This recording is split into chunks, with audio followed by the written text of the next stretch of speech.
Moi, j'ai rien à Oui, toucher toi, là. c'est bon, toi, en fait. Non, mais c'était juste pour être sûr. Attends, mais je vais quand même te couper ici, parce que ça... Tac.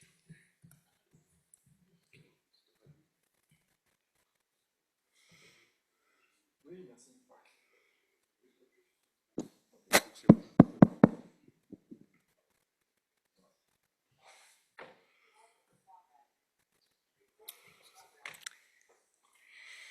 Bonjour à toutes et à tous. Je suis vraiment très heureuse de pouvoir faire l'ouverture de ce colloque qui du coup alors vient clore un programme d'accompagnement par la recherche d'un beaucoup plus grand programme qui qui s'appelle Communauté résiliente, CORE, qui avait au départ plutôt le nom de Transition écologique juste.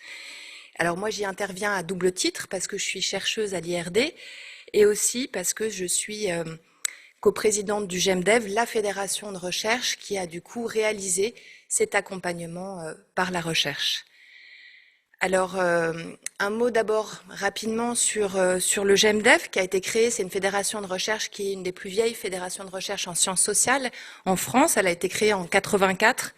Aujourd'hui, elle rassemble une vingtaine d'institutions de recherche et d'enseignement supérieur autour des questions de développement et de mondialisation. Alors, c'est une mission qui est à la fois assez simple, mais quand même un peu exigeante, parce que l'idée, c'est de fédérer, de croiser les regards disciplinaires, les regards méthodologiques, pour mettre en débat les grands enjeux, les grosses problématiques sur ces questions de développement. Et du coup, c'était vraiment dans cet esprit que le GEMDEV a cherché à accompagner ce programme CORE en y organisant plusieurs types d'actions, des projets de recherche-action, dont vous verrez les résultats durant ces 2 jours, un projet d'évaluation relationnelle où l'idée était d'analyser les liens qui ont uni les différents acteurs de ce gros programme CORE, de les analyser sur la durée. On a eu des ateliers d'échange et on commence à avoir des notes et des cahiers qui mettent sur le papier ces résultats. Alors, tout ce travail, finalement, il a servi à interroger ce fameux paradigme qu'on va discuter pendant 2 jours de la transition écologique juste. Alors là, je vous donne quelques mots sur le programme CORE, mais en fait, on va avoir une présentation qui va se faire juste après mon intervention. C'est un programme qui a été initié par le Secours catholique Caritas France, soutenu par le ministère des Affaires étrangères et rendu possible grâce au financement de l'AFD, que je tiens à remercier aujourd'hui, qui ne pourra pas être là finalement dans cette table ronde.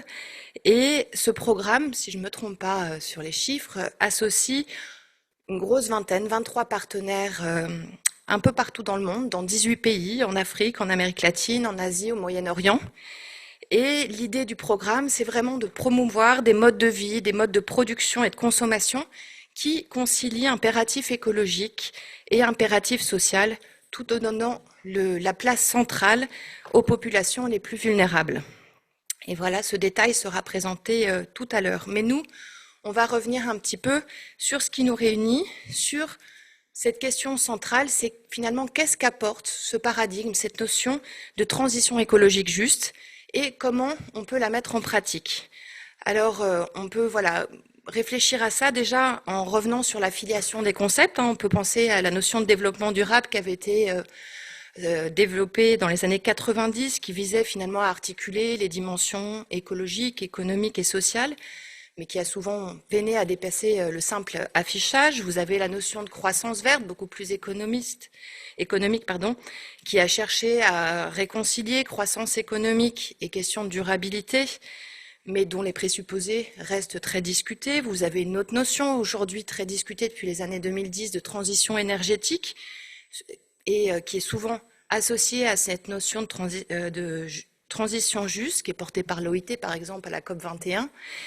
Et vous avez aussi une autre notion que j'avais notée de soutenabilité forte, mobilisée dans les politiques de développement, plutôt par les bailleurs, type AFD notamment, qui insistent sur le respect des limites planétaires, sur le fait que sur le côté non substituable du capital naturel.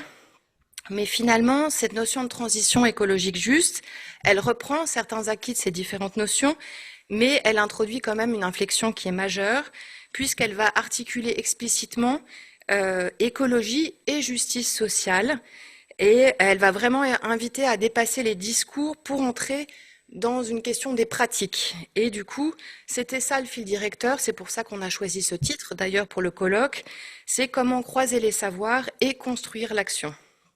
Alors on a plusieurs voix intellectuelles que nous avions associées au conseil scientifique de ce programme, qui ont aussi inspiré nos réflexions pour penser cette notion de transition écologique juste. Bon, vous avez bien sûr Leonardo Boff, figure de la théologie de la libération, qui a développé l'idée d'une écologie intégrale, indissociable de la question de la dignité humaine. Vous avez Hélène Torgman, qui nous rappelle dans sa critique de la croissance verte que les solutions technocratiques et marchandes risquent souvent de reconduire les mêmes impasses.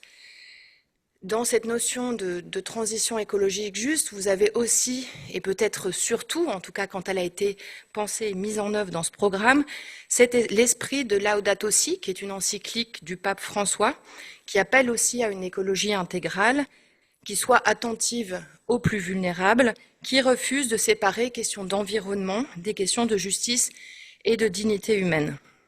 Alors c'est une vision qui est ancienne, hein, on vient d'en parler, de la théologie de la libération, qui insistait déjà sur ce qu'on appelle l'option préférentielle pour les pauvres et sur l'indissociabilité finalement entre justice sociale et sauvegarde de la création.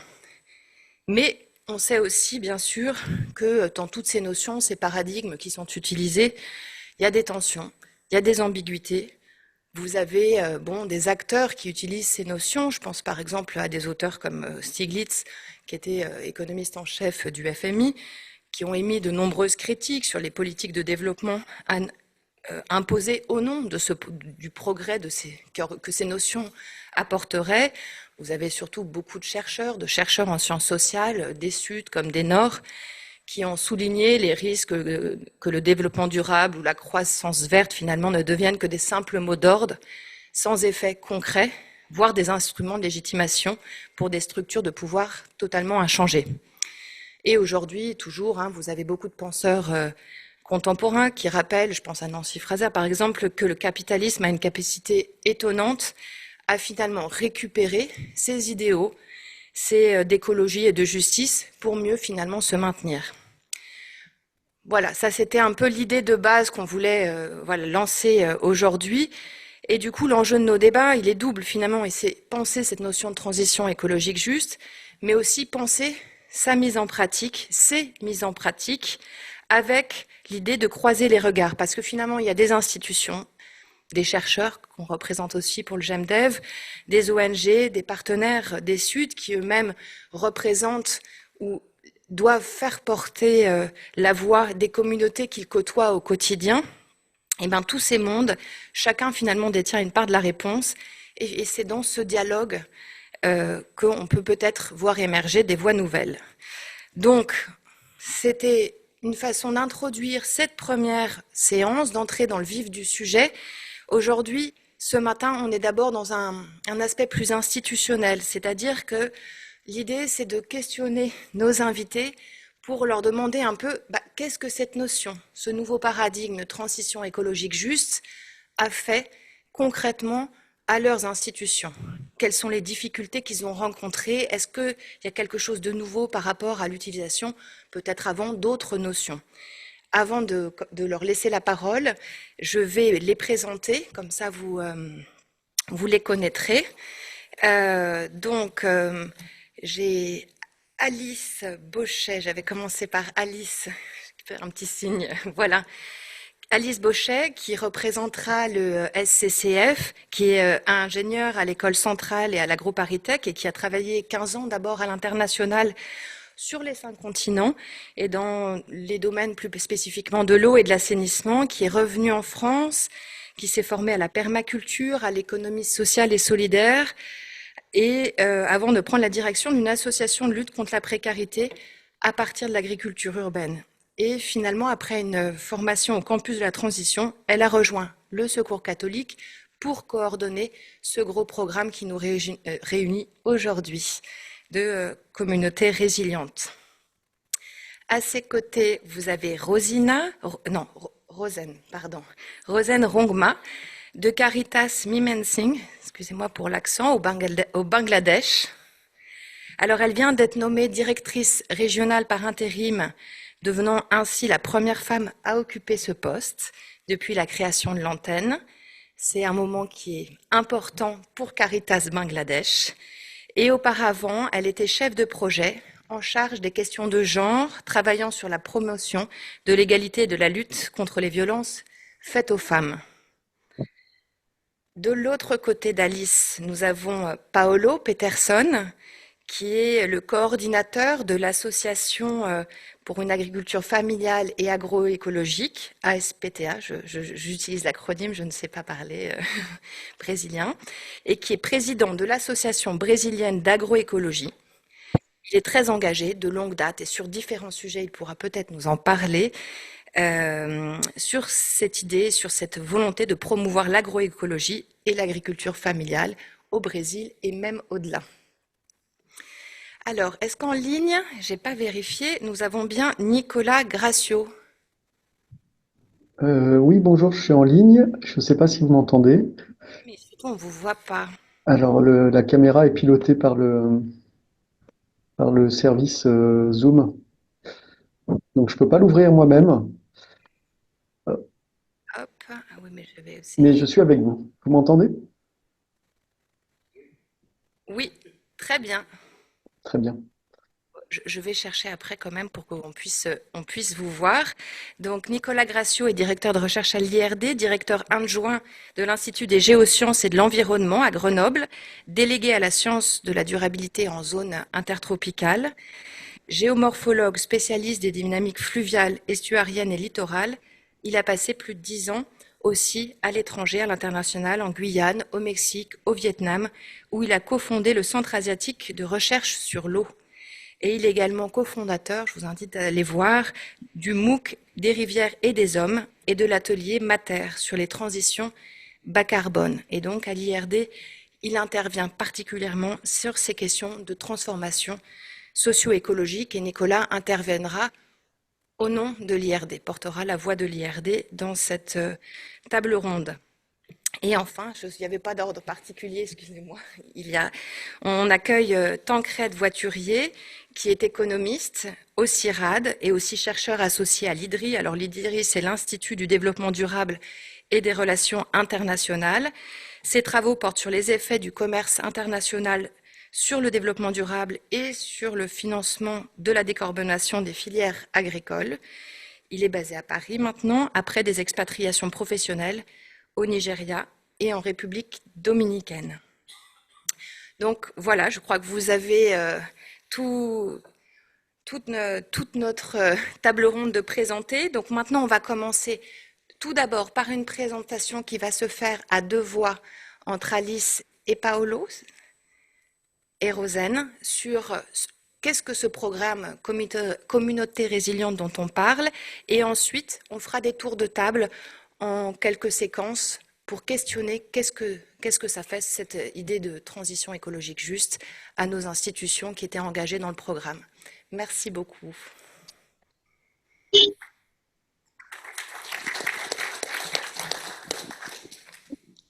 Merci Raphaël. Du coup, tu as déjà dit beaucoup de choses sur ce qu'était ce programme, donc je vais pas faire de redite, d'autant que je pense que ici beaucoup de personnes connaissent un petit peu ce programme. L'idée peut-être c'est de l'illustrer un petit peu pour que vous sentiez un petit peu ce qu'il y a derrière. Donc comme le disait alors, je sais pas s'il y a quelqu'un qui passe des slides, mais sinon, c'est pas grave.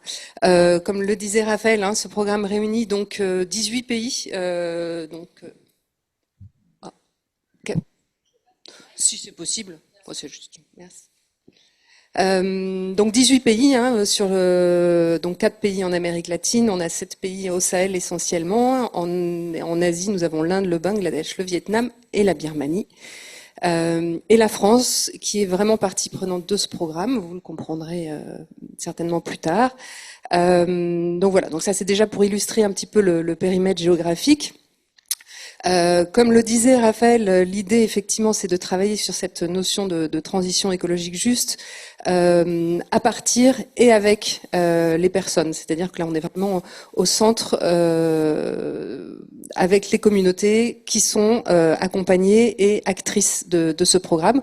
Donc on a finalement différentes échelles d'intervention. Donc une première échelle qui est vraiment sur le terrain avec les communautés, hein, dans le cadre de multiples activités qui tournent autour de la formation, la sensibilisation, le renforcement et la valorisation de capacités des communautés, un certain nombre d'actions d'appui juridique aussi, et tout cela tourne autour de thématiques comme les systèmes alimentaires, la gouvernance, les droits des populations, etc. Donc ça, c'est vraiment sur les activités terrain. Programme, oui, pardon, qui est dans tout le travail finalement avec les organisations partenaires. Le Secours catholique n'est pas opérateur sur le terrain. Nous, on travaille avec d'autres organisations, d'autres OSC, ONG sur le terrain, qui elles-mêmes participent à ce programme en tant que vraiment qu'actrices. Hein. Et ce programme sert aussi à structurer des réseaux, mettre en lien les partenaires, valoriser aussi les connaissances, entre autres à partir d'actions de capitalisation, dont on parlera certainement, puisqu'elles font partie en fait de la matière aussi qui est venue rajouter à cet échange de connaissances. À une autre échelle, sans hiérarchiser aucunement les échelles, hein, ne vous inquiétez pas, il était dans ce programme justement prévu un certain nombre d'actions de recherche, donc Raphaël en a un petit peu parlé, de croisement d'expériences et vraiment de circulation, de confrontation de la connaissance. Au cœur du programme, il y a vraiment cette idée de confronter les savoir-faire empiriques, les savoir-faire des communautés, des partenaires, de les mettre en dialogue avec des connaissances un petit peu plus académiques. Donc là, il y a vraiment tout un volet avec la participation du GEMDEV, mais pas que, sachant qu'une grande partie de nos partenaires ont eux-mêmes des partenaires de recherche, et certains de nos partenaires sont aussi des acteurs de recherche en tant que tels.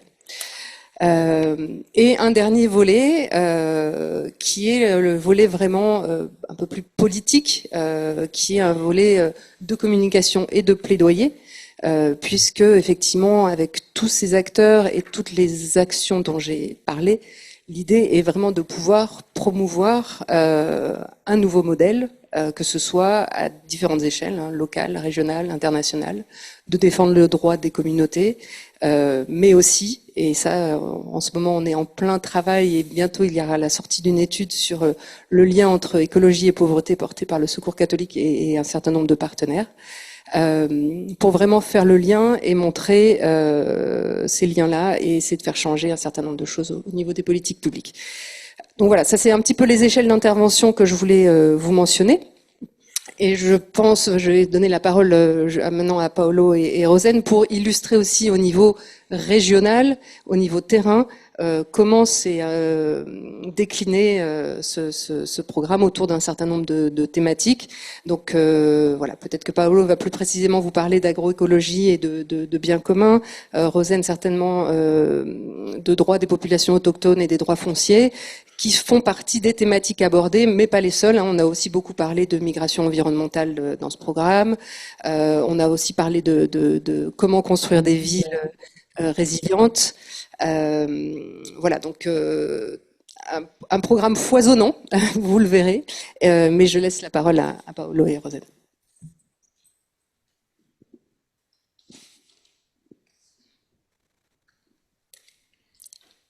Voy cambiar de língua.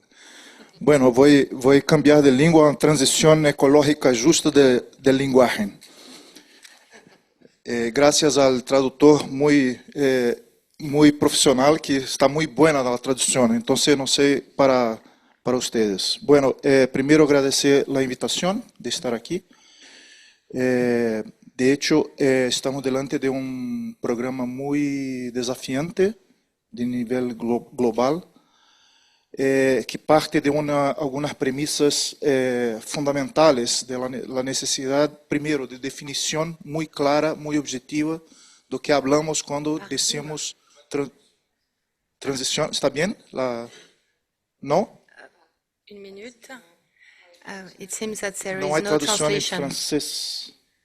J'ai l'impression qu'il n'y a pas de traduction, je le dis. Bueno, Ah, vous n'êtes pas sur les bons canaux alors peut-être. Il faut aller sur le canal en français sur votre lien Zoom. Sorry. que, Si alors on entend bien en français, c'était une histoire de canaux. Excusez-nous pour les traducteurs. Merci. que hago? It's okay. Sigo? Yes, you can. Bueno, entonces la idea es de que una definición objetiva de transición ecológica justa, basado no en abstracciones, pero basado en experiencias empíricas en todo el mundo. Entonces, ¿cómo es posible una tan grande heterogeneidad de situaciones culturales, económicas, ambientales, de tener la posibilidad de construir algún tipo de unidad? Este es el gran desafío. Y también de tomar en cuenta que esta, a pesar de la heterogeneidad de las situaciones, vivimos bajo condiciones macroestructurales únicas, globales. O sea, el avance de la globalización neoliberal ha promovido cambios a nivel local, en diferentes ritmos, en diferentes partes, y estos cambios van en una dirección contraria exactamente a lo que estamos pensando en términos de transición ecológica justa. O sea, son exactamente las grandes fuerzas macroestructurales que llegan a las comunidades, y las comunidades, por un lado, resisten para mantener sus modos de vida, su trabajo, su lógica cultural de convivencia con los ecosistemas, pero a la vez no es solamente una resistencia pasiva, es una proposición activa de caminos al futuro. Entonces, todo el esfuerzo del proyecto de CPP de producción de conocimientos respecto exactamente a las actividades hechas por las copartes de Secur Católica en diferentes partes del mundo. En Latinoamérica tomamos en cuenta de una investigación, acción participativa, de comprender cómo que esas trayectorias de transformación han cambiado de diferentes formas, en diferentes situaciones, pero con principios comunes. O sea, y el principio es de que buena parte de la economía de comunes van siendo ou destruídas ou levadas al mercado. Entonces, una creciente mercantilización de la vida social con un cambio no solamente de la forma de organización del trabajo y de la economía, pero también un cambio en la subjetividad de la gente. Y con la disolución de los sujetos colectivos y la creación de un sujeto neoliberal, los que vivimos hoy. Entonces, todo el debate no es solamente en cambio de la vida material, pero en la propia subjetividad de la gente. Y ahí, toda la opción en Latinoamérica de construir una investigación, acción sobre los comunes. O sea, ¿qué significa concretamente una economía de comunes en la transición ecológica justa? Y lo que significa eso desde el punto de vista de las políticas del Estado. ¿Cómo deberían ser las políticas del Estado para reconocer, defender y promover la economía de comunes? Entonces, muy rápidamente, a la tarde poderé avanzar un poco más en las ideas, pero esto fue un poco la idea de, en diferentes partes, con diferentes situaciones, construir conocimiento colectivo para las comunidades y con las comunidades, pero a la vez conocimientos que tomen en cuenta una visión más general, regional y global. Entonces, me parece fue una experiencia muy positiva. Gracias, Pablo.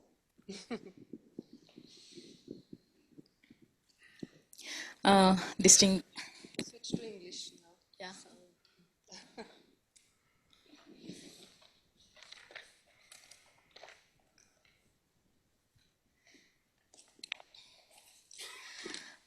my distinguished guest, honorable scholars, my dear friends and family members, partners of core MPI team.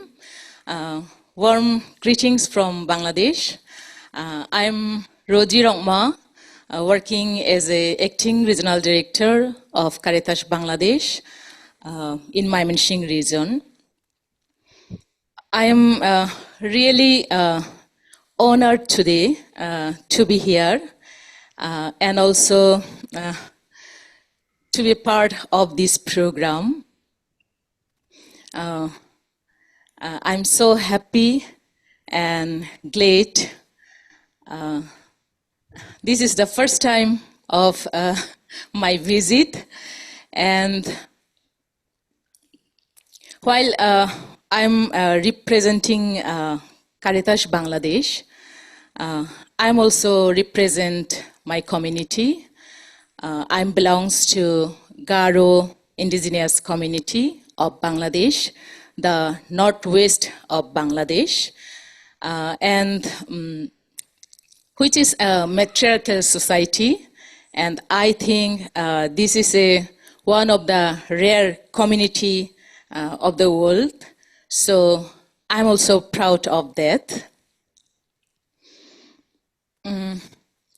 Here, as a part of MPI program, Caritas Bangladesh implementing ALOK project in Mymensingh region.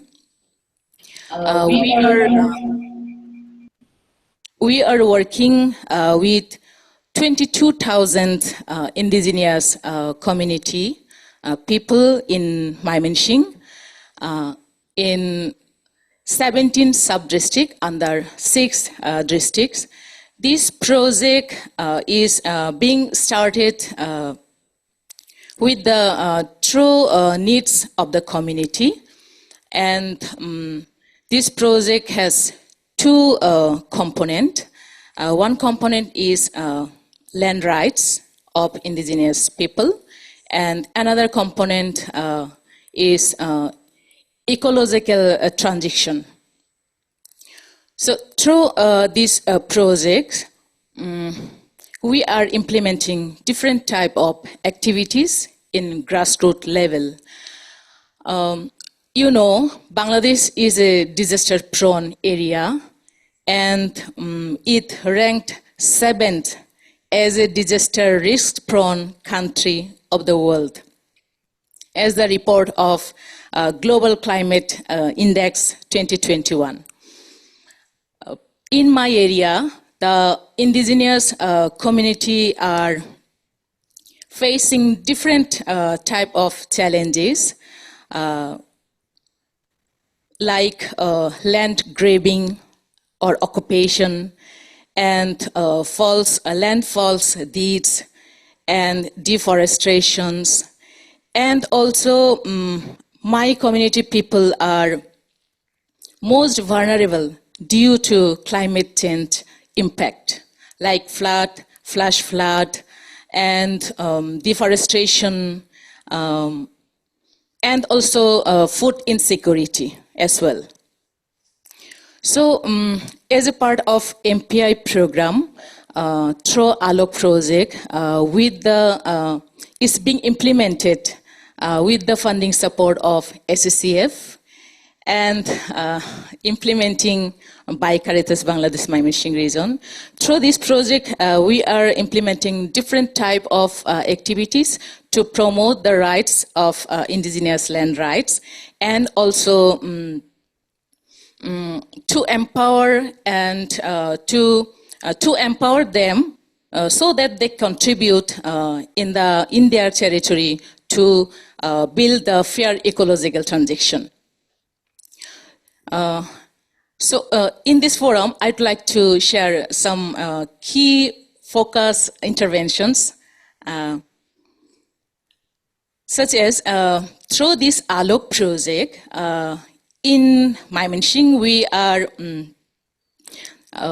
implemented the community-based mapping, land mapping. Through these interventions, the community initiatives to demark their land. And as a result, the community people, especially the mapping of the land, these documents they are using now to protect their land as well. Another one unique interventions is through this ALOK project. First ever, we have done the indigenous population census in our working area, which has never been happened by the government initiatives. So this is done by the ALOK project, through the ALOK project. So through these interventions, my community peoples are now segregate the different data and also information. And even now, the government also using and asking that information, population census information from us, and using in their different research as well. In ALOK project, there are also one another interventions like mobile land clinic. We called it mobile land clinic because this clinic will be shifted based on the needs of the community people. Through this mobile land service, we are providing different type of land-related issues. We are supporting to minimize or mitigations of the different land-related problems through the land expertise, and sometimes the government officials, those who are connected or involved in these sectors or department, they are also invited and they are also suggesting and participating in this program. Through ALOK project, we are also working with 25 farmers group as well. And maximum of these groups members are women. And through this farmers group, we are trying to promote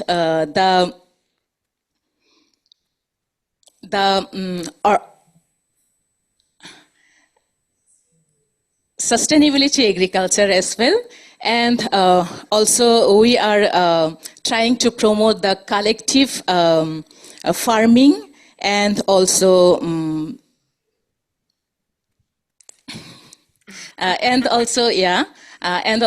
we are working to empower the women farmers in their level. And through this project, we are also, I believe that this project especially contribute to the empower the like-minded organizations, especially to the indigenous communities and their organizations. With this project, a total of 28 organizations, indigenous organizations or associations were connected. And we have formed UCGM as a common platform of these 28 organizations, so that they can work together to protect their land rights and also their rights. So, like this, our ALOK project, I believe that we are working together to bring the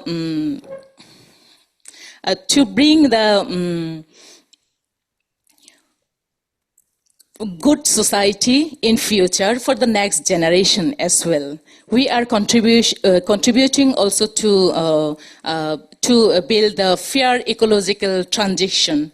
Through this forum, I'd like to thank you to ZEMDEP. As few months ago, they have studied in our area, ALOK project, and I believe this study also very helpful us to find out the relationship of among or between these organizations especially, and these studies also help us to learn how to we strengthen these associations or organizations of Adivashi in future so that they can work well together to establish their rights and for sustainable development. So from my part, I also thanked to SSCF for their continuous support as well. And on behalf of my community, indigenous community, and also Caritas Bangladesh, I would like to thank you, SSCF, friends, and kind-hearted of France people, those who are always stand beside with us. And I believe that in future, this type of support will be continue. So thank you from my, this is end of from my part. And I'd like to just introduce that in this forum, we came from Bangladesh 3, and my executive director is here, Mr. Dawood Jibon Dash. And also my colleague, Bulbul Matkin is here, who is main responsible person for this ALOC project. So this is for the time. Thank you.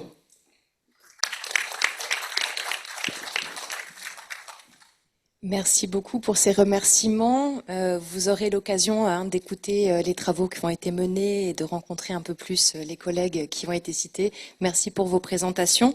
Je vous propose qu'on continue d'entrer dans le vif du sujet, peut-être par rapport à l'organisation que nous avions prévue entre nous, en ne faisant qu'un seul tour de table, où je vous demanderai de nous dire un peu, voilà, qu'est-ce que pour vous, pour votre institution, cette notion de transition écologique juste veut dire, change, quelles sont concrètement les approches que vous pouvez mettre en œuvre de différentes, faites par rapport à ce qui a été fait avant, peut-être quels sont les problèmes pratiques, les enjeux. Donc voilà, le problème c'est que c'est beaucoup de questions en pas beaucoup de minutes.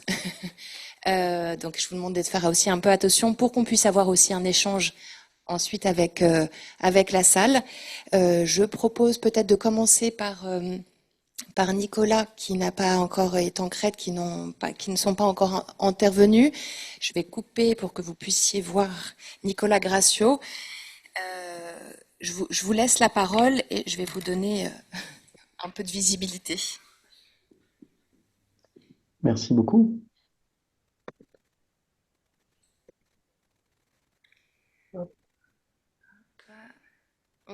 On vous entend bien. C'est déjà pas mal. Espérons que l'image suive. Pour ma part, la caméra est bloquée, j'imagine, par la régie Zoom pour ouvrir. Je n'ai pas d'image et pourtant je suis sur les mosaïques et je passe sur les 3 visions.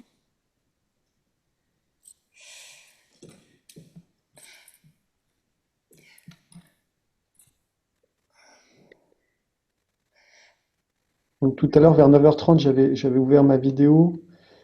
Et puis, en régie, on l'a fermée assez logiquement. Voilà, donc j'imagine que le chemin inverse doit être possible. Alors, on va peut-être commencer par Tancrède Voiturier, si ça vous embête pas. Et peut-être on va comme ça résoudre pendant votre intervention cette histoire de vidéo qui n'est pas réglable depuis ce PC-là.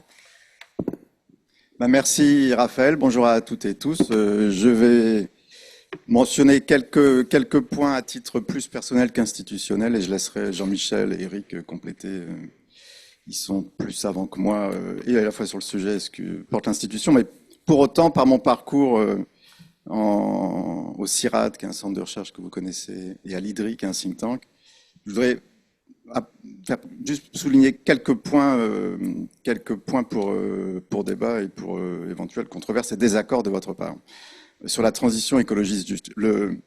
Pour moi, le premier point important, c'est que c'est une question ou un sujet politique. Et c'est même une condition pour sa traduction matérielle dans l'économie et dans les sociétés. C'est une question politique qui a une histoire qui la rétrécit d'emblée, parce que c'est une histoire climatique. Alors, c'est un sujet vaste, mais l'histoire du terme est une histoire climatique qui vient de négociations internationales. Et sa traduction, telle qu'on peut l'observer, non pas en politique, mais politique au sens de policy, elle se réduit plus encore, puisque c'est essentiellement autour de la transition énergétique. Alors, avec tous ces raccourcissements successifs, on a des discussions organisées sur la transition énergétique, juste ou pas juste. On a les termes même just transition qui ont une existence à la fois politics et policy, et des communautés qui y travaillent. Et un point de vue particulier qui est celui d'un think tank. Alors, il y a un ancien directeur de think tank qui s'appelait ODI, Overseas Development Institute, Simon Maxwell, qui avait l'habitude de dire les think tanks travaillent sous 3 états gazeux. Ils produisent de l'histoire, ils produisent des narratifs, dans le sens anglais du terme. Liquide, où ils essayent, sous forme de réunion de Chatham House, de traduire l'histoire en décision. Et solide, où ils produisent de l'évidence, encore au sens anglo-saxon du terme, donc des rapports, éventuellement des brevets. Et si, à l'aune de ces 3 différents états, on apprécie la situation de la transition écologique juste, qui est en fait une transition climatique et qui est en réalité, dans les discussions, essentiellement une transition énergétique. Mon appréciation, c'est que le narratif, l'histoire, elle est fragile, mais elle est là, au moins depuis l'accord de Paris. Il y a très peu de leaders, y compris des CEO, qui, même sous l'empire des invraisemblances de Trump, osent dire qu'il y a une autre voie que le net zéro. À mon avis, le business y est en grande partie. Donc l'histoire est à peu près écrite. La partie solide est très, très établie maintenant. On a une feuille de route de l'AIE. Donc la transition énergétique, on sait vers où aller, au moins. Peut-être qu'on ne connaît pas les chemins, mais on sait vers où aller. Et mon appréciation, c'est que c'est la partie liquide où l'essentiel de la recherche doit porter, qui est de comment traduire une histoire et des solutions qui sont des solutions de la recherche, ou de la science, ou de l'ingénierie, comment les traduire dans l'économie réelle, et ce qui oblige à se poser des questions sur donc la mise en œuvre des politiques, la compréhension des pouvoirs et contre-pouvoirs qui existent. Donc c'est un champ de sciences sociales passionnant, mais qui oblige à être partie prenante de toutes ces discussions. Donc d'intégrer les administrations, mais aussi se rapprocher des entreprises pour comprendre comment eux font face à cette nécessité. Et donc ça c'est le début de l'histoire. Quand on regarde l'agriculture, ce qui me paraît flagrant, mais dites-moi si je me trompe, c'est que la transition donc écologique agricole, qu'on peut appeler agroécologique, mais ce n'est pas que ça, on le sent encore à nouveau avec les termes anglais, c'est un agenda dominé. Moi, c'est ça qui me marque, c'est un agenda dominé en Europe, c'est un agenda dominé plus encore dans les pays en développement. Dominé pourquoi? Vous reprenez la stratégie européenne from farm to fork, donc de la ferme à la table ou à la fourchette.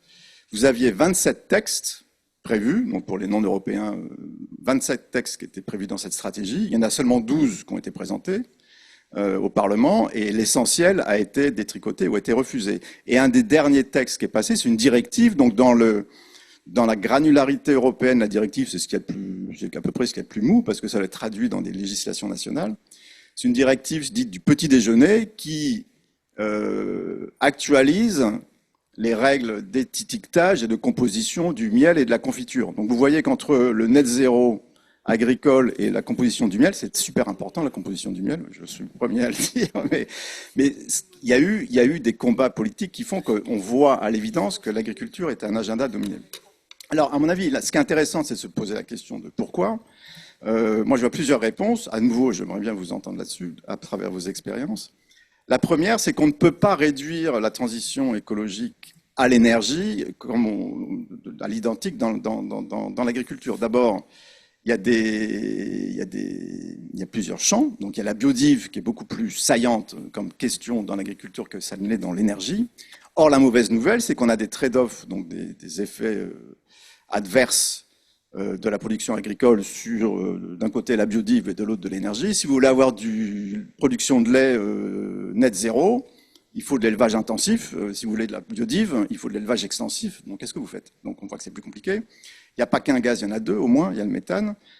Et surtout, pour la recherche, on n'a pas l'équivalent d'une feuille de route comme on l'a sur l'énergie. Donc, 5 ans après l'AIE, la FAO a produit un net zéro roadmap pour l'agriculture, mais on est loin des paquets de solutions qui ont pu être établis sur l'énergie, parce qu'en fait, on sait moins où aller. Donc, on est dans une pluralité. Donc, ce qui explique que c'est un agenda dominé. Mon appréciation, alors, un troisième niveau de ce qui se passe dans les quelques PED où j'ai pu travailler ou passer, donc Afrique de l'Ouest essentiellement, c'est que là, c'est un agenda qui est surdominé. C'est-à-dire que vous avez un ministère en Côte d'Ivoire qui va s'appeler Environnement et Transition écologique, parce qu'il faut bien que ça s'appelle comme ça. Mais les équipes sont plus faibles qu'en Europe. Le ministère de l'Environnement, c'est pas un ministère qui est puissant nulle part dans le monde, mais certainement pas dans les quelques PED où j'ai pu aller. Dites-moi si je me trompe encore une fois.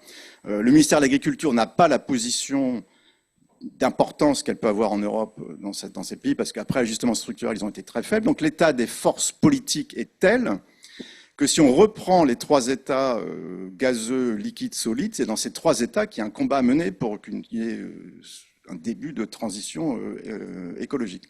Donc ça oblige à démultiplier les métiers du chercheur et les alliances pour faire de la politique et produire un récit. On n'a pas le récit, à mon sens.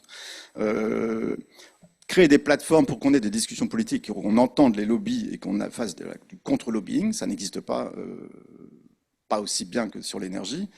Et enfin, sur le hard, il faut qu'on explique un peu comment on fait, parce que, on parle d'atténuation autant que d'adaptation, c'est beaucoup moins clair. Et deux, il y a ces trade-offs qui sont très importants. Pour conclure, Raphaël, ce que fabrique le CIRAD là-dedans, et Jean-Michel et Eric, vous compléterez, moi, il me semble que la nécessité de dispositifs de recherche en partenariat avec de la société civile, de la recherche d'autres pays et aussi des clients qui peuvent être des décideurs politiques et le privé est très importante pour deux raisons. C'est qu'on n'a pas une transition, mais des transitions qu'il faut documenter. Il y a de la transition partout et en fait, il faut comprendre ce qui se passe. Je donne un exemple. Le CIRAD a produit des situations de recherche où il documente les biointrants, la fabrique de biointrants, donc la fabrique d'intrants organiques à la ferme. Ça se passe en Amérique latine dans plusieurs pays. C'est une innovation qui est sortie de aucun desk, aucun ordinateur de capitale européenne ou états-unienne, et qui pourrait avoir des implications très importantes sur la manière dont on arrive à produire de l'agriculture qui soit bas carbone et à haute intensité de biodiversité, qui nous permettent d'aller vers moins 50% d'engrais chimiques en 2030. On y a renoncé en Europe, et moins 20% moins 50% de plasticité et moins 20% d'engrais chimiques. Tout ça pour dire quoi? C'est que ce que ça change pour une institution comme le CIRAD, c'est que ça valorise le travail documentaire qui est de dire non pas ce qu'il faut faire, mais ce qui se passe. Et beaucoup de personnes ignorent ce qui se passe. Et pour ça, il faut des chercheurs sur place qui vont dire là, il y a une invention, là, c'est un signal faible, là, c'est un signal fort. Et de l'autre, c'est de produire une histoire qui dit que le Nord a à apprendre du Sud, dans certains cas, pas tout le temps, mais dans certains cas. Et donc, créer une disposition dans nos tutelle au Nord pour dire attention, la bonne innovation, elle ne va pas forcément sortir de l'INRAE ou du CIRAD Montpellier, mais ça va être de quelques personnes du CIRAD qui sont au Brésil ou en Amérique latine et qui vont vous dire ce qui se passe d'intéressant pour nous, Européens. C'est ça qui fait qu'on a un projet qui est universel. Mais sans cet état d'esprit-là, on va avoir des mots-clés qui vont finir sur des ministères dans les pays du Sud et il ne se passera rien de plus que le peu ou le très peu qui se passe ici en Europe. Voilà. J'en arrête là, je peux continuer. Hein. Non, merci beaucoup. On a, j'imagine, envie de réagir tout de suite, mais voilà, l'idée c'est de faire passer la parole, mais il y aura un moment pour réagir et pour discuter. Je crois que c'est bon cette fois-ci, cette histoire de caméra. Donc Nicolas, est-ce que vous voulez bien, je vous laisse la parole et allumer votre caméra, s'il vous plaît. Donc, pour le son, c'est bon. Et de mon côté, la caméra, ça ne fonctionne toujours pas. Je ne peux pas l'activer. Alors, est-ce que vous pouvez peut-être sortir et re-rentrer? Ça, je pense que ça peut arriver de temps en temps sur des Ouais, Zooms. je vais essayer tout de suite.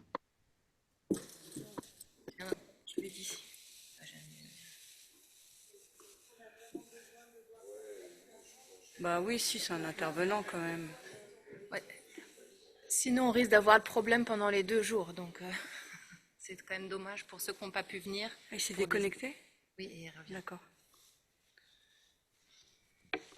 Sinon, oui, on le fera sans caméra, mais c'est vrai que pendant 2 jours, on a un certain nombre de collègues qui n'ont pas pu venir pour différentes raisons, dont des raisons très mauvaises, des visas qui n'ont pas été accordés. Du coup, c'est vrai qu'on aimerait, voilà, les voir aussi, même si c'est pas aussi satisfaisant que directement. Alors, je suis avec vous pour le son et j'ai l'impression que la caméra est ouverte. Est-ce que vous m'entendez?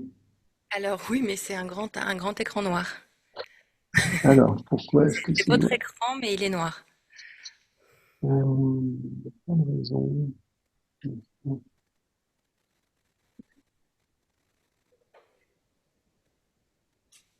Non, non, c'est vraiment là, c'est son écran qui est noir. Parce que tout à l'heure, on voyait éclater. Le cache vous n'avez pas un cache de caméra? Ah si, ça y est.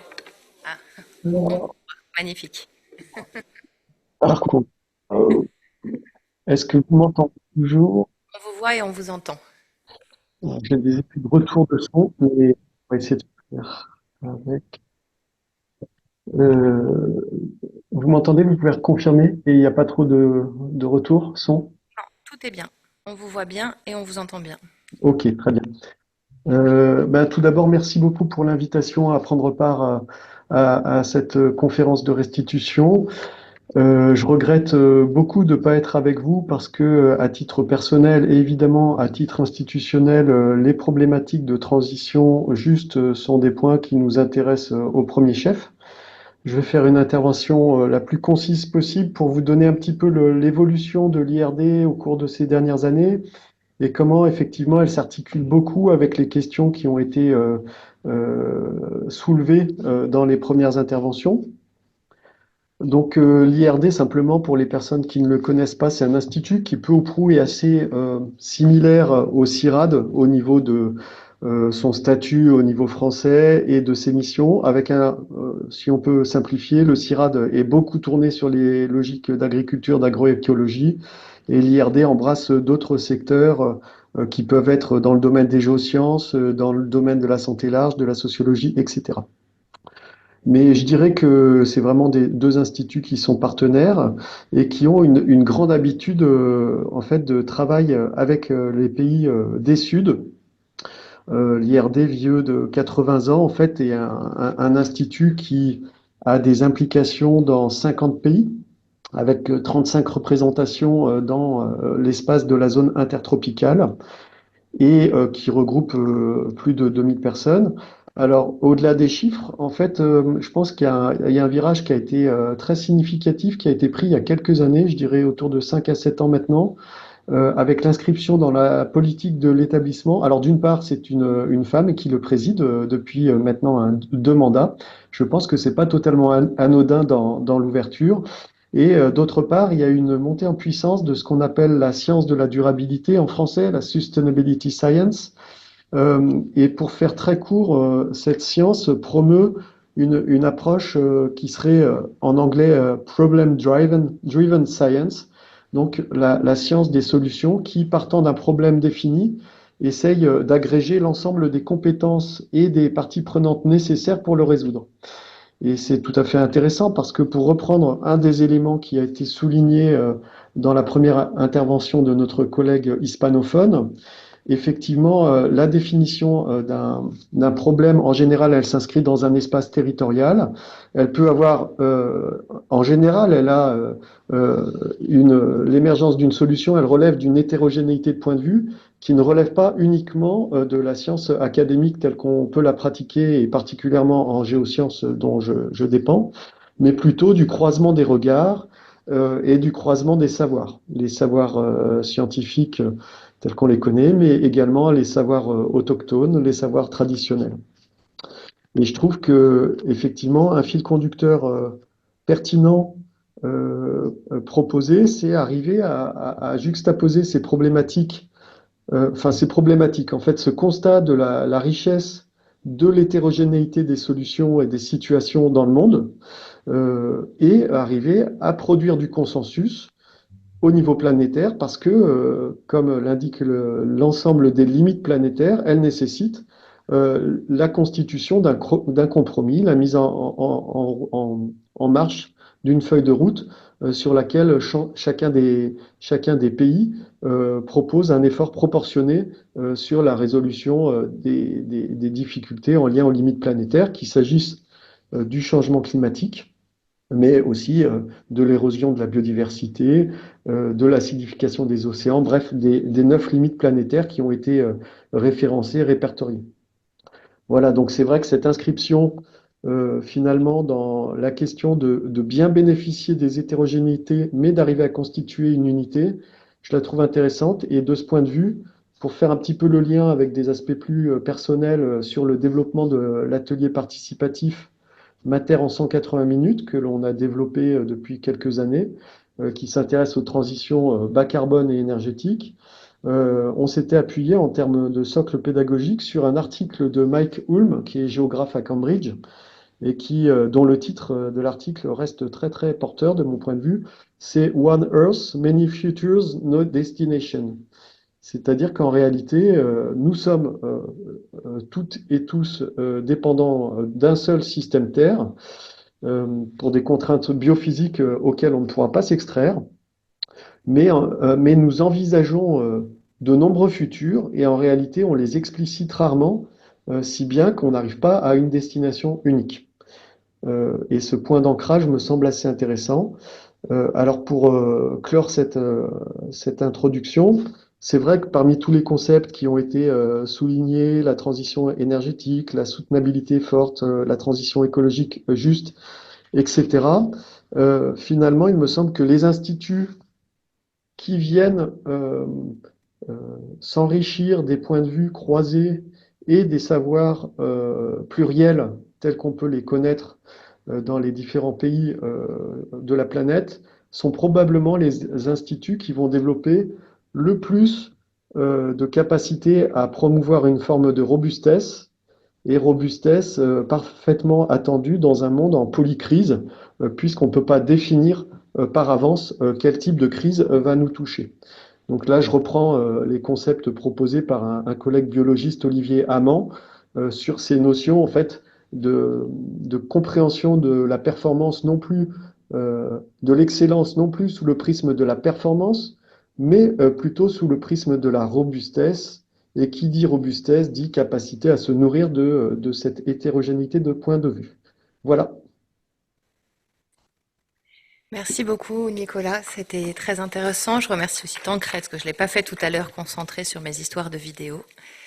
Je vais passer maintenant la parole à Paolo.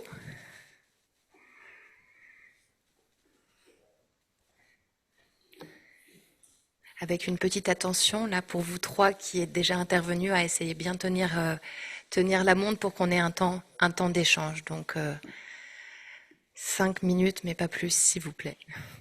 Si c'est un peu moins, c'est même mieux. Bueno, nosotros tenemos ejercitado esta noción de transición ecológica justa, tomando como referencia exatamente los procesos históricos, ¿no? Que nos levaron à crise. Hay que compreender muy profundamente la crisis que estamos para pensar cómo salir de la crisis. Quais são as forças, as engrenagens que nos levaram historicamente à crise. Há uma crise que é uma crise estrutural, sistêmica e que é de natureza socioecológica. Não há uma crise social e outra ecológica. Há uma crise socioecológica.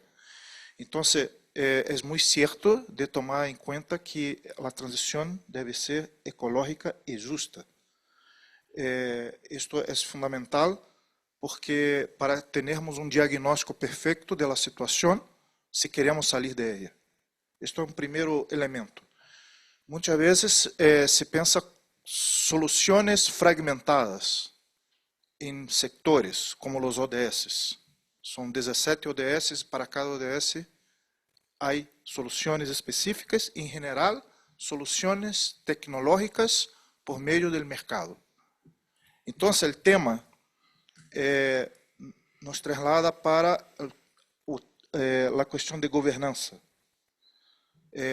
No solamente las soluciones técnicas, pero el tema del poder, de quién toma en las manos el destino y los procesos de transformación. Entonces, una de las evidencias de la crisis es que hoy por hoy tenemos una gobernanza muy centralizada e incluso arriba de los estados. Cada vez menos los estados pueden menos. Las políticas públicas y los estados, las fuerzas de gobierno están fuera, arriba. Y no hay votación para estas fuerzas.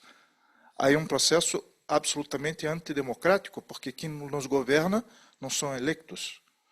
Entonces hay un tema de gobernanza, de pensar que la transición ecológica justa hay que cambiar el proceso propiamente de relación de poder. Y una de las cosas cuando damos acento a la cuestión de los comunes, exactamente lo queremos poner en destaque el tema de gobernanza.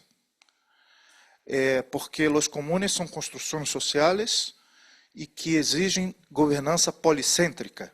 No hay una centralidad, hay múltipla escala y hay la necesidad de desde abajo hasta arriba en procesos multiescalares de gobernanza integrada y solidaria.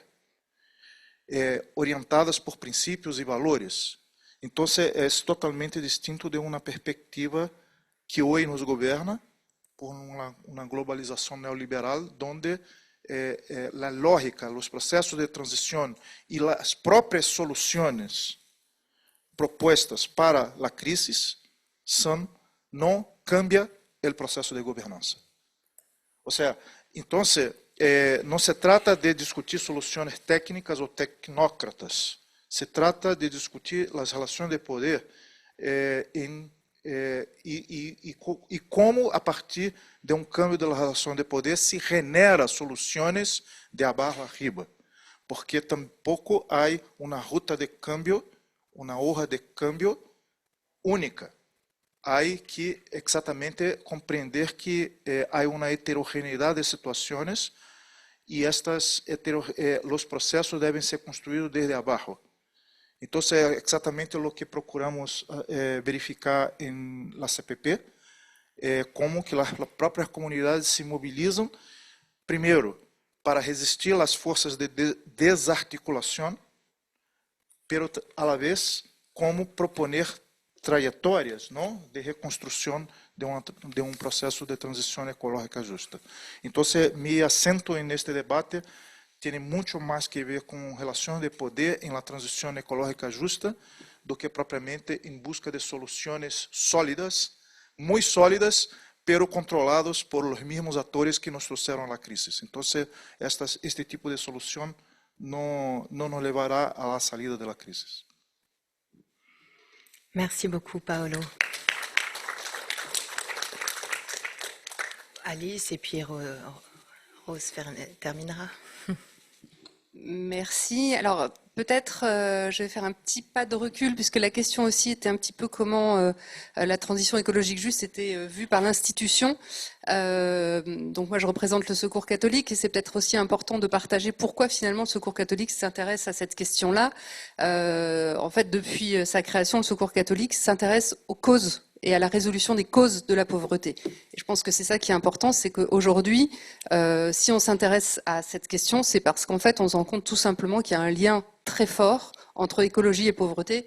Et finalement, c'est un sujet qui est venu s'imposer chez nous depuis plusieurs années, dans le sens où, premièrement, et ça on le sait, hein, ce sont les populations les plus vulnérables, les plus précaires, les plus pauvres finalement, qui sont les moindres contributeurs au changement climatique, environnemental, perte de biodiversité, etc. Ensuite, qu'est-ce qui se passe? Bien évidemment, ce sont, et ça on le constate nous au quotidien avec tous nos partenaires et les communautés, ce sont les premières victimes, les plus vulnérables aux différentes crises d'une part, et parfois même elles souffrent de la double peine, c'est-à-dire qu'elles sont victimes à nouveau des solutions proposées par une certaine majorité. Donc elles sont victimes des solutions proposées aux différentes crises.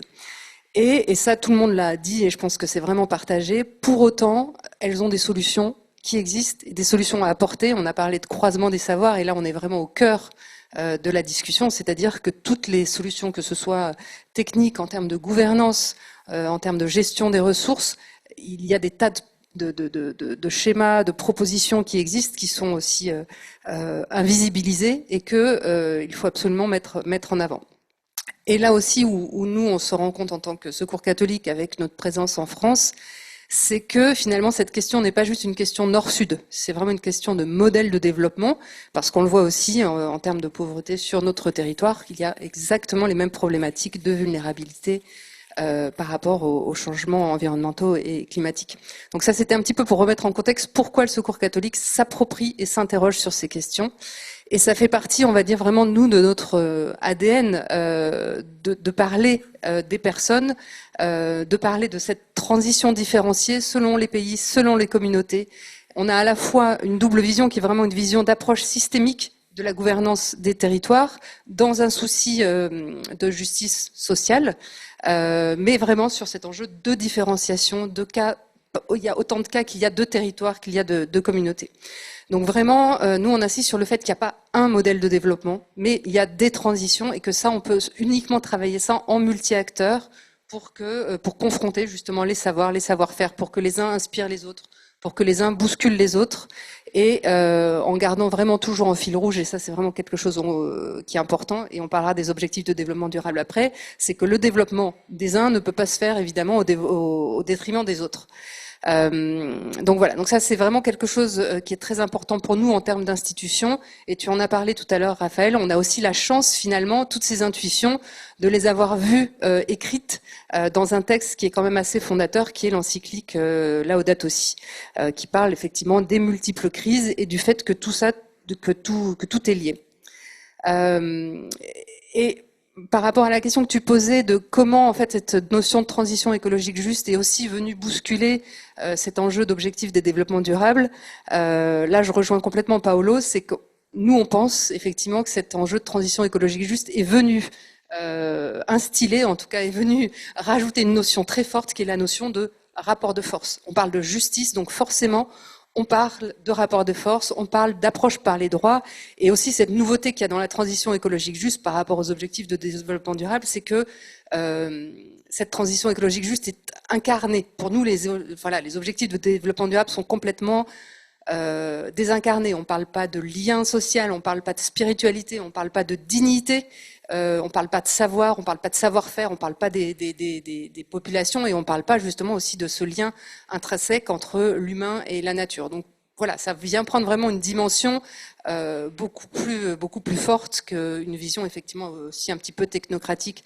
des objectifs du développement durable, qui en plus, voilà, on parle d'un modèle de croissance. Et voilà, donc c'est pas du tout ce qu'on cherche à défendre à travers cette transition écologique juste. Voilà. Je ne sais pas si au niveau du temps comment on est. Tu nous posais aussi la question des problèmes mis en œuvre par cette logique. On sait que justement il y a vraiment un enjeu très très fort de partage et de confrontation des savoirs, mais on se rend compte justement que dans ce dialogue, on rencontre aussi forcément des difficultés. Les termes de transition sont quand même des termes qui viennent du Nord. Alors je voulais pas parler de Nord-Sud, mais c'est pas un terme qui est forcément approprié par tout le monde de la même façon. Est-ce qu'on parle de transition? Est-ce qu'on parle de transformation? Est-ce qu'on parle de changement de paradigme? Donc ça, c'est vraiment des choses qui sont appropriées de manière très différente entre les différents partenaires de ce programme. Quand on parle d'écologie, quand on parle de justice, tout ça, il faut justement le documenter, il faut pour arriver à un message commun et un consensus. Et on a effectivement aussi cette difficulté de quand on parle de transition écologique juste, selon à qui on s'adresse, aux institutions, bah voilà, il faut réussir à donner de la matière à ça pour pouvoir avoir un discours qui soit porteur, qui soit entendable. Donc voilà, donc c'est aussi un des objectifs de travailler en commun pour se mettre d'accord sur un certain nombre de concepts, en tout cas un certain nombre de dénominateurs communs dans ce concept-là. On en reparlera certainement plus loin. Nous, on a fait le choix et on pense qu'une approche justement par les droits est quelque chose qui peut être vraiment un fil rouge qui puisse être partagé par tous. Voilà. Merci beaucoup. Et du coup, Rose, vous avez la lourde tâche.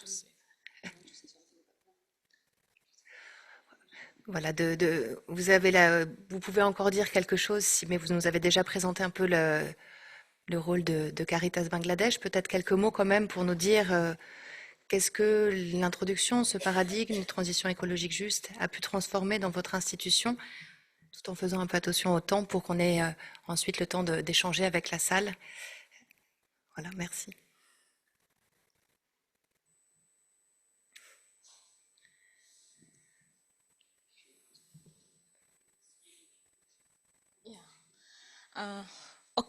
Thank you again. But I think my executive director can contribute in this part, if you allow us. Of course. I'd like to invite him here.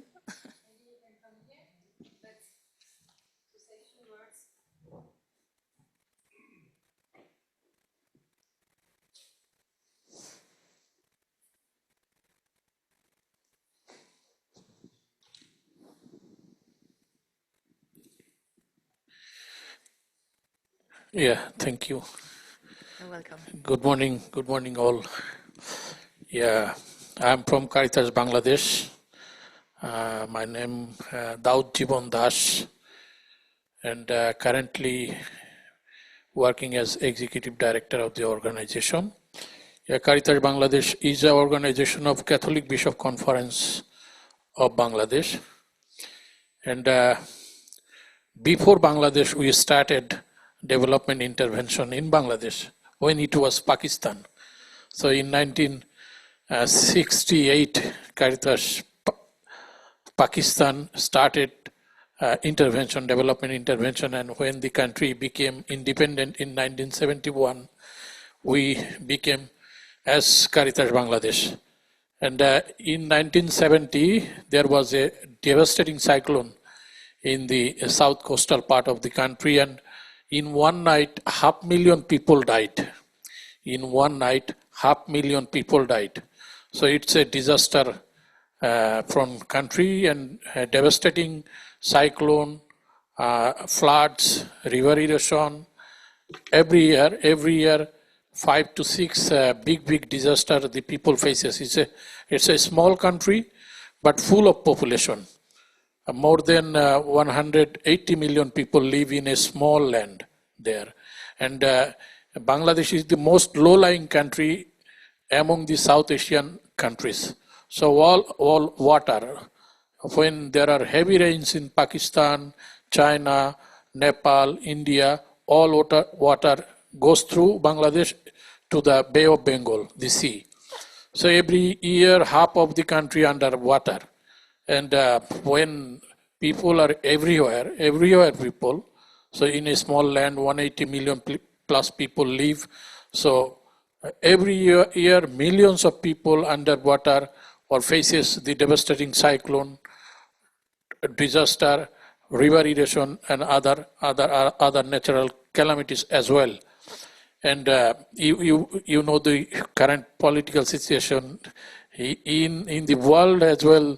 Poor countries like Bangladesh or surrounding, all you know the situation right now. And through this program, already my colleague described, shared the activities and achievements. It's really amazing, especially when there are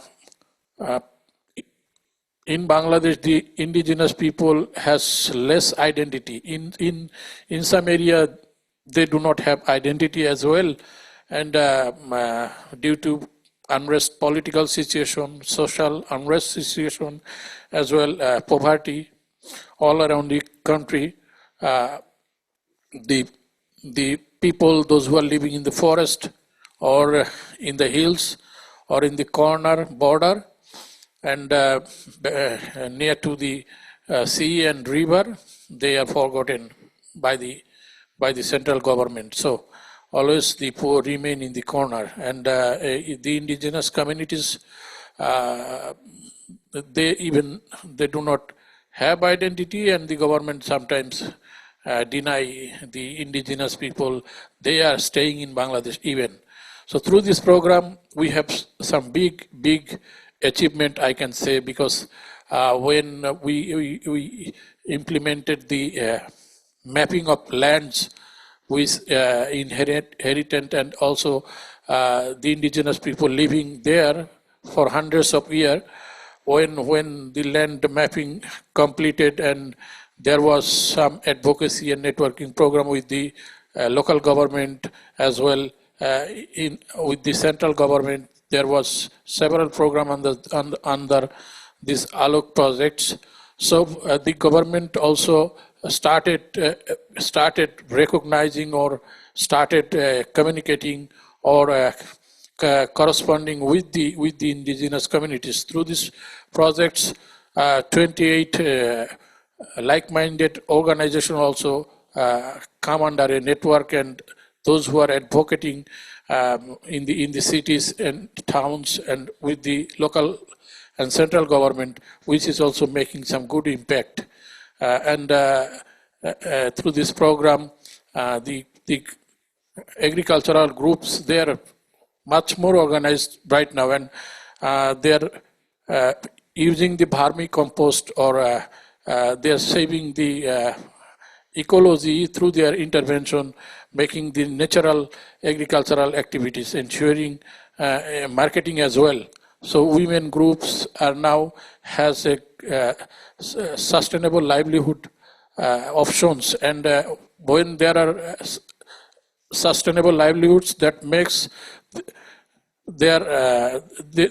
that's actually decreasing their vulnerabilities and making their empowerment in the society. So as a whole, through this program as a whole, we can say that Caritas Bangladesh, with technical support as well from SCCF, we are contributing, making the indigenous people standing up on their foot and raising their voices from the middle part of the country.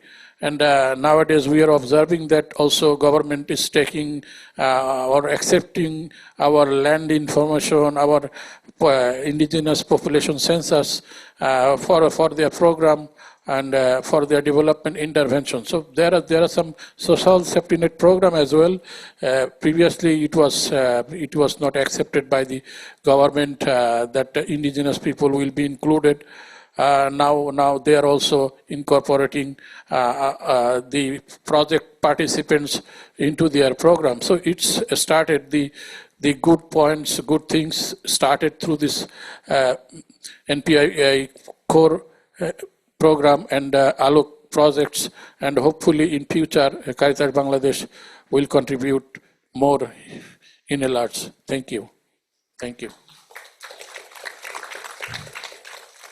Merci beaucoup. Alors, pour des contraintes de temps, on va avoir 10 minutes pour échanger, pas plus, parce que on doit faire une pause. Alors nous, bien sûr, mais aussi et surtout les interprètes, que je remercie ici vraiment pour leur rôle et qui est essentiel. Donc voilà, il est 11h04, à 11h15, c'est terminé. On fait une pause ici et surtout nos collègues interprètes font aussi une pause. Du coup, ce que je propose, c'est que vous fassiez attention, si vous avez des questions, à ce qu'elles soient courtes et peut-être adressées en particulier à quelqu'un. Et de la même manière, s'il vous plaît, d'y répondre. C'est toujours frustrant, mais on ouvre les journées. Et en ligne, est-ce que vous pouvez utiliser, s'il y a des questions en ligne, parce qu'on a aussi une grosse trentaine de participants en ligne, lever la main via la possibilité réagir dans le Zoom. Et c'est vrai que vous ne nous voyez pas en ligne, on est dans la salle un peu plus de 40 aussi, donc voilà, une cinquantaine sur place. Alors, des réactions. Quelqu'un, ou même entre vous, hein, entre intervenants.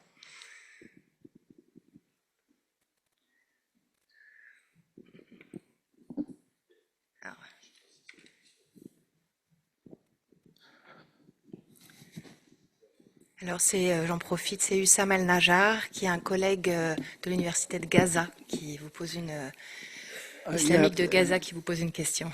Yeah, thanks for the nice and informative presentation.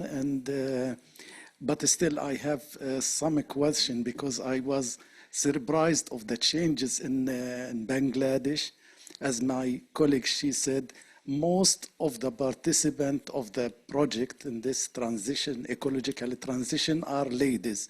Why do you think that ladies are more interested than men in this concern? Because we are speaking about justice, and I am a man, so I find that I lost if the ladies will be the only representative of the ecological transition. Yes, thank you. Yeah, I am from Bangladesh, and as Bangladeshi, I understand the situation of the country, considering man-women relationship. No, culturally, Bangladeshi women are not allowed to even go to market in some area, and most service holders are male. Even every profession, most business are from male. No, women are discriminated. They are supposed to stay at home always.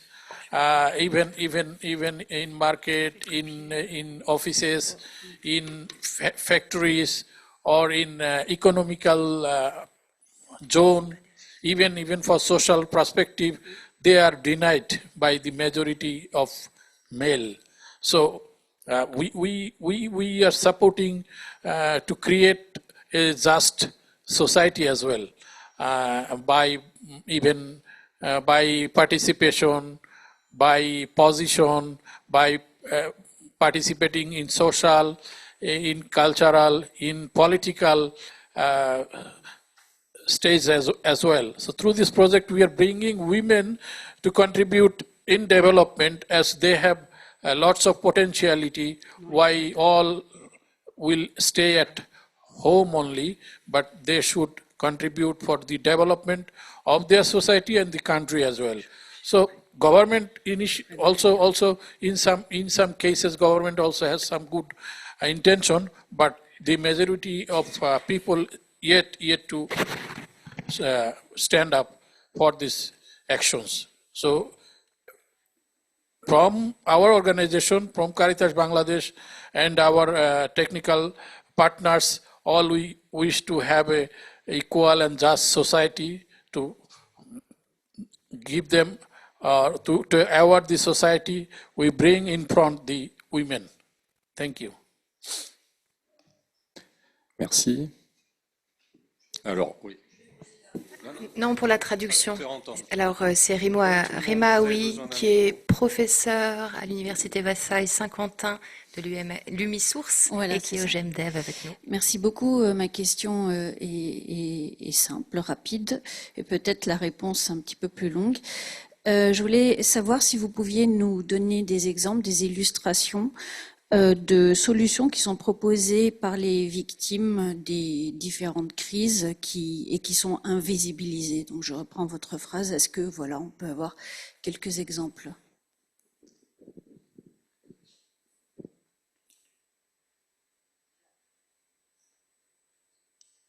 Comme ça, très rapidement, j'ai deux choses qui me viennent en tête. Je pense non, il y en a beaucoup plus que ça.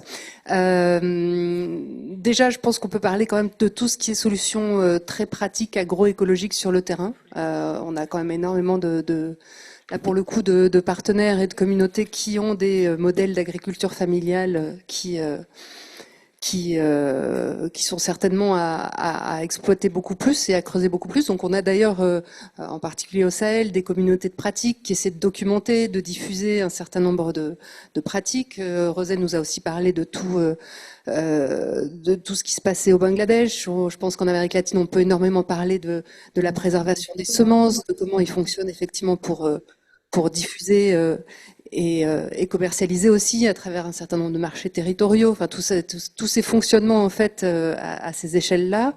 Il y a un enjeu, je pense, très très fort au niveau des systèmes de gouvernance. Donc Paolo on a un petit peu parlé au niveau des biens communs, mais comment les communautés s'organisent, comment les peuples autochtones s'organisent pour prendre des décisions, pour gérer les ressources. Voilà, ça je pense que c'est en termes d'exemple. En tout cas, nous dans notre écosystème de partenaires, c'est énormément de choses sur lesquelles on travaille. J'ai beaucoup de collègues qui sont dans la salle, peut-être qu'ils veulent aussi parler au nom de leurs partenaires et de leur communauté sur. Voilà, on parle effectivement de cartographie participative, on en a parlé énormément. Donc comment connaître son territoire, comment connaître les ressources, les risques, etc. Je vois que quelqu'un lève la main. C'est pour contribuer justement peut-être à ces solutions, invisibiliser. Je pense que c'est une question. C'est une question. Je pense que c'est une autre question, ce sera la dernière, elle doit être courte. Mais est-ce que peut-être par rapport à ça, j'ai peut-être d'autres collègues qui veulent intervenir? Oui, Non? Sí, gracias por la cuestión, porque me parece que es central el tema de lucha contra la invisibilización. E a começar por las próprias instituições científico-acadêmicas, com seus paradigmas que muitas vezes ponem afuera de la realidad la parte de la realidad importante para la transición ecológica justa. Como por ejemplo, el rol de las mujeres mismo, ¿no? Muitas de nuestros paradigmas científicos, a começar por la economia neoclássica, que invisibiliza absolutamente uma parte econômica da vida social fundamental em funcionamento da nossa sociedade, como todo o trabalho feito por as mulheres, que sequer é considerado trabalho. E se nós somos capazes de produzir conhecimento, sacando de la invisibilidade este funcionamento mais complexo da sociedade, e para como reconhecer isto e promover este tipo de prática social que todavia existe, pero é ocultada e destruída. Então, me parece que o tema de comunes tem muito que ver com isto, exatamente de luta contra a invisibilidade. Merci. Merci. Alors, une dernière petite courte question qui va être posée par Mohamed Benidir, professeur à l'INO à Rabat, l'Institut national d'aménagement et d'urbanisme. Merci. Juste une question transversale. Vous avez parlé de communauté de pratique, de leaders communautaires. Comment ce renforcement de capacité se fait en place? Que renforce qui, etc. Est-ce qu'il y a des exemples? Quelle est la restitution sur des exemples concrets? Merci.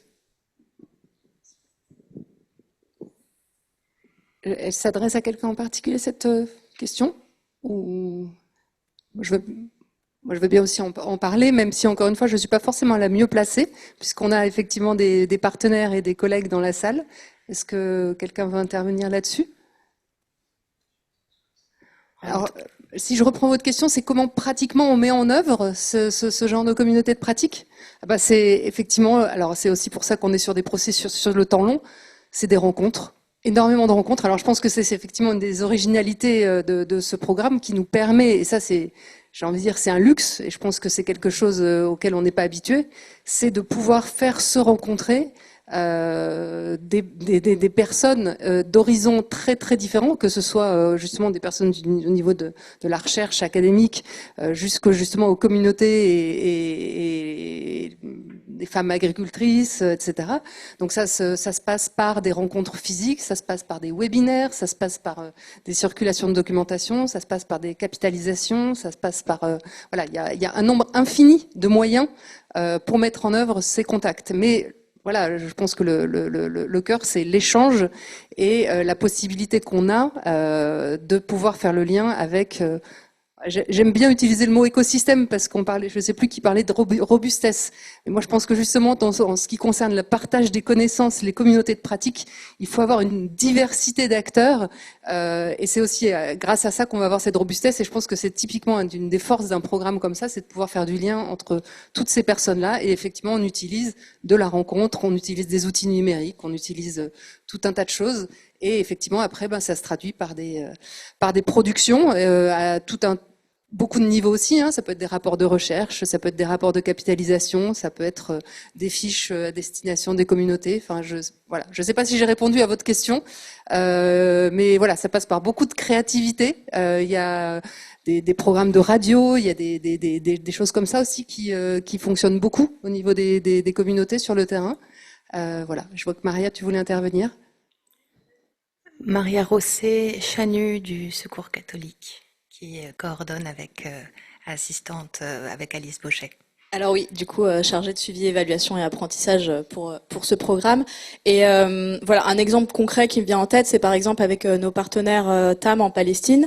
Je crois qu'elles sont connectées si elles veulent nous en dire plus, si le temps nous le permet. Il y a par exemple des formations avec des groupements de femmes productrices, fermières. Et en fait, ces mêmes femmes vont assister à ces formations et vont dupliquer, je ne sais pas si le terme est, auprès de leurs camarades, enfin de leurs concitoyennes et des membres de leur communauté. Et ce renforcement, du coup, dans le programme, il va se faire vraiment disons, entre partenaires. Il va se faire avec les partenaires